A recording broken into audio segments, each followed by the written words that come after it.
These people had one thing in common. They knew they had it in themselves. They knew they could be something beyond where they were. They were willing to put their time, their energies to better themselves. What you really could do with more skills, it's just remarkable. So I would like to just tell you a couple of short stories, and we'll draw maybe a couple of lessons from them. I would like to tell you of two women that each sold a business to Berkshire Hathaway, to me actually, for many, many, many millions of dollars. Both of them started with $2,500. By a coincidence, it was the exact same amount. It was everything they had in the world. And one of them was a woman who landed in Seattle in 1917, couldn't speak a word of English, had a tag around her neck. The tag said, Fort Dodge, Iowa. The Red Cross got her to Fort Dodge, where she was reunited with her husband who had come to the country a couple of years earlier. And she lived in Fort Dodge for 2 years. And as she put it, she felt like a dummy. She couldn't pick up the language. She couldn't learn a word. And so she and her husband decided to move to Omaha. So they came to Omaha in 1919. And there she found a small colony of Russian Jews, so she started feeling more at home. And then as her oldest daughter went to school, she would come home, this daughter, Frances, and she would teach her mother the words she'd learned in school that day. And this woman, Rose Blumpkin, spent 20 years saving money, bringing first her siblings over, her mother and father, $50 at a time. She sold used clothing to do it. She had 4 children during this period. And by 1937, after 20 years, she'd saved $2,500. She went to Chicago and she bought what she could of furniture. Her dream had always been to open a furniture store. And this woman who had never gone to school one day in her life, with $2,500, but with the same spirit that the people in this room had about having a dream and working to accomplish that dream, she built a business which she sold to me in 1983 for $60 million approximately, and which did $1.5 billion worth of business last year. The 4th generation is working in that business. This woman, Rose Blumpkin, she worked for me until she was 103. And then she retired and she died the next year, which is a lesson to all of Berkshire's managers that premature retirement, you can't tell what's going to happen. But Mrs. B, with her $2,500, one further fact about her, she could not read or write. And she went into a furniture business, and she didn't bring anything unique in furniture, but she brought a determination to succeed. She knew she could outwork anyone else. She knew she cared about her customers. She worked at very low gross margins, but she built this incredible business. And I saw one other woman who did a similar thing with $2,500. I paid her hundreds of millions of dollars for her business. So I decided to go to the source and get these people before, I don't want you guys coming around to me asking me hundreds of millions of dollars. I'd like to join in with you much earlier. So I've followed this group. And today I'd like to tell you about one other small business person. This person, I went to buy his business from him, and he turned me down, which was very wise. But this was a fellow who was born about 8 years before I was. He was born in 1922. We'll call him Jack, lived in the Midwest. He was a pretty good athlete, didn't like school much. And I'm going to tell you one thing early in the story. Maybe you can figure out who the guy was. The company he built hires more college graduates each year than any other company in the United States. And this fellow, who was destined for this but did not know it, Jack, went to college for a year and then dropped out. He really wasn't that interested in school. And the year he dropped out was 1941. And when the the United States became under attack, he went down to the Army Air Force recruiting station, volunteered, and they turned him down because he had hay fever.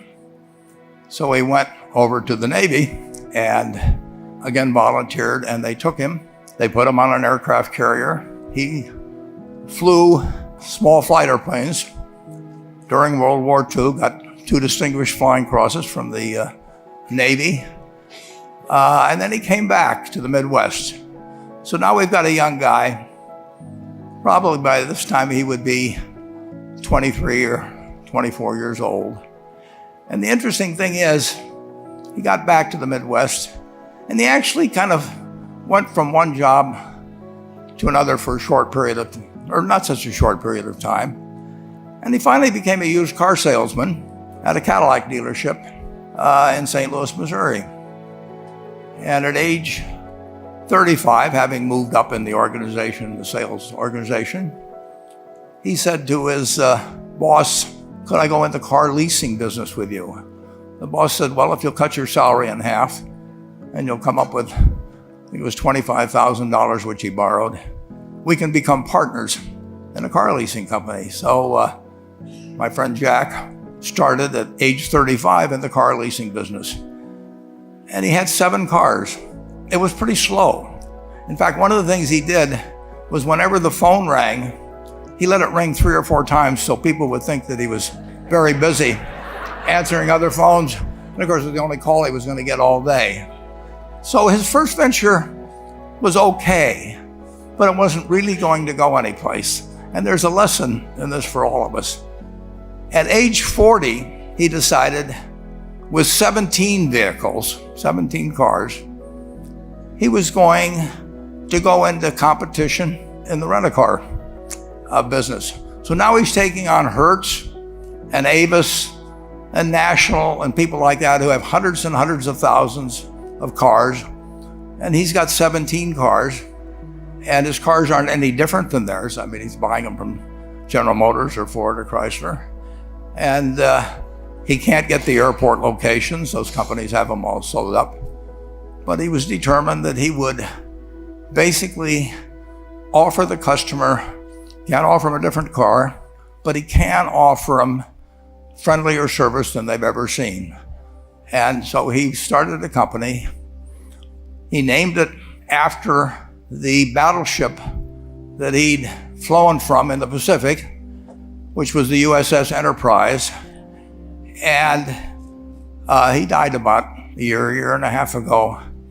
But when he died, his rent-a-car company, starting with those 17 cars, was worth more than Hertz and Avis and all the rest of the rental cars put together. The man's name was Jack Taylor, and his son, Andy Taylor, is a good friend of mine, runs the business now.